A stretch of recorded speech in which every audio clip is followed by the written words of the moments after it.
Sad song ही किया था। तो मैं चाहता हूं कि शुरुआत अगर सैड सॉन्ग से हुई है तो फिर से शुरुआत सैड सॉन्ग से ही हो। लेकिन इस बार मैं आपको निराश नहीं करूंगा, आपको रुलाऊंगा नहीं। बस आप मेहनत करते रहो, पूरी दुनिया क्या कहती है, क्योंकि कहने वाले तो अच्छे भी करोगे तो नहीं कह पाएंगे। जिंदगी में हर आदमी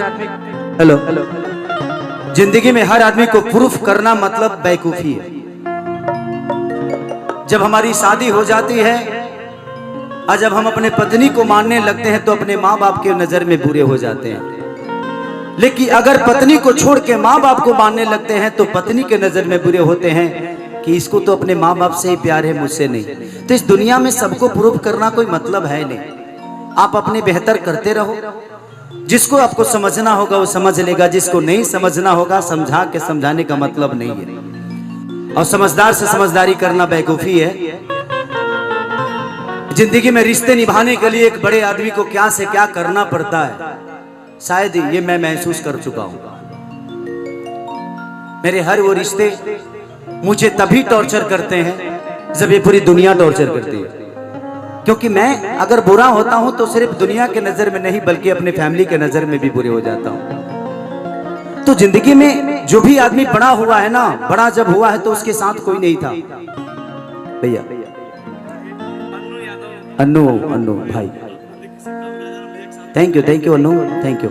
सीखते हो तो ये 500 अपने पास रखो पगले, बहुत तुम्हारा प्यार मेरे लिए बहुत है, पैसे की जरूरत नहीं। तो जिंदगी में आप कहते हो ना, मैं गरीब था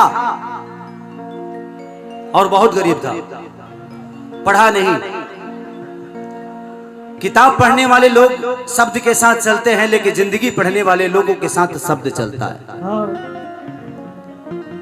ये दुनिया का दस्तूर है। किताब पढ़ने वाले हमेशा आपको ज्ञान की बात बताएंगे, ऐसे मत करो, ये हो जाएगा, यहाँ ये लिखा था। बट जिसने अपनी जिंदगी को गरीबी से पढ़ा है, लड़ा है, उसके साथ शब्द चलते हैं। राम के साथ शब्द चले थे, शब्दों के साथ राम नहीं। कृष्ण के साथ शब्द चले थे, शब्दों के साथ कृष्ण नहीं। इस दुनिया का दस्तूर है। आपके यहां से ही निकल के गौतम बुद्ध की ज्ञान किताब में होती तो आज दुनिया का हर आदमी ज्ञानी हो जाता। ज्ञान एक पीपल के पेड़ के पास भी है, जो गौतम बुद्ध एक पीपल के पेड़ के पास भी भगवान बन गए। क्योंकि ज्ञान कहीं बटता नहीं, ज्ञान अर्जा जाता है, अर्जना पड़ता है। आप किसी को समझ के, इस दुनिया में दर्द अगर आपको 20 बीमारी हो जाए ना तो आप ऐसे ही डॉक्टर बन जाओगे। 20 बीमारियों का दवा जान के डॉक्टर बन जाओगे। और ये बीमारी है क्या? मुसीबत। एक महान इंसान को, एक छोटे से इंसान को महान कैसे बनता है? वो कष्टों से बनता है। दुनिया का हर वो पेड़ अपने लिए नहीं फरता, दुनिया का हर वो मर्द अपने लिए नहीं कमाता, दुनिया का हर वो वस्तु अपने लिए कभी होता ही नहीं। ये कपड़ा अपने लिए नहीं बना है, ये खेसारी के लिए बना था। तो सबकी अपनी अहमियत है। दुनिया ने बहुत कुछ सिखा दिया, मैं पढ़ा बहुत कम, लेकिन लड़ा इतना होना कि पता नहीं, अब दर्द भी कहीं लगता है, चोट भी लगती है तो दर्द का एहसास ही नहीं होता यार। क्योंकि मुझे एक ही ने नहीं, मेरे अपनों ने भी मुझे बहुत तड़पाया। जो मेरे अपने थे वो भी तड़पाते हैं, तड़पाए हैं, तड़पा के। ये उनका दस्तूर है, क्योंकि मुझसे प्यार करते हैं, वो मुझे बांटना नहीं चाहते, इसलिए मुझसे नफरत करने लगते हैं कभी कभी। और मैं जब किसी का हो जाता हूं तो उनको लगता है कि शायद ये मेरा होगा कि नहीं। तो जिंदगी है, लड़ो। गरीबी सबसे बड़ी ताकत है। गरीब बने हो, गरीब पैदा हुए हो, लेकिन बनना अमीर बन के, मरना तो अमीर बन के मरना। ये सबसे बड़ी अवसर है आपको पास कि आप गरीब पैदा हुए हो, बन जाओ। खेसरिया गरीब पैदा हुआ था, लेकिन आज करोड़ों दिल पे राज करता है। मेरे पास संपत्ति कितनी है ये मायने नहीं रखता, क्योंकि संपत्ति मैंने बेटे के लिए कमाई, मैंने खुद के लिए नहीं। आज खेसारी लाल यादव के ये कपड़ा जो पहना होना ये भी किसी का खरीदा हुआ है, मेरे पैसे नहीं लगते। मैं पान खाता हूं, पान के भी पैसे दूसरा कोई देता है। जूता पहनता, इस जिंदगी में मेरे 1 रुपया का खर्चा नहीं है। लोगों का प्यार मुझे मिलता है।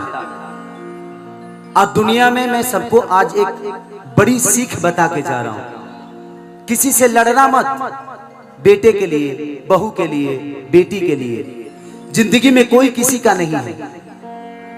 बेटी दामाद की हो जाएगी, बेटा बहू का हो जाएगा, जिंदगी मौत की हो जाएगी, शरीर शमशान का हो जाएगा और लास्ट में निधन लिखा जाएगा।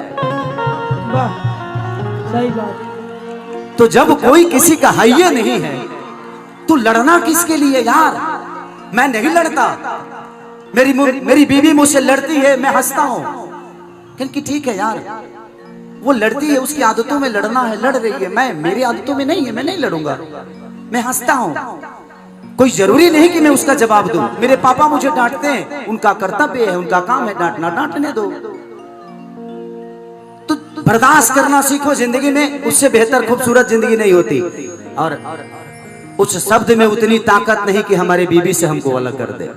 हमारी बीवी का प्यार हमारे लिए बहुत बड़ा है। उस शब्द में उतनी औकात नहीं कि दो गालियां हमारे बीवी से हमको अलग कर दे, हमारे माँ बाप से अलग कर दे और आप सबके प्यार से अलग कर दे। तो शब्दों की अहमियत कभी मत देना,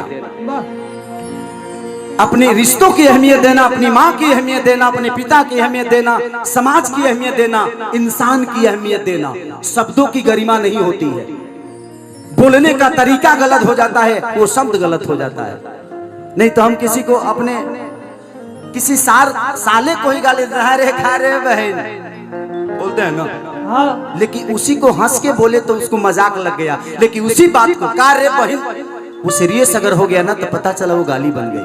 सही बात। तो हंस के जवाब दोगे तो दुनिया का हर वो शब्द खूबसूरत हो जाएगा।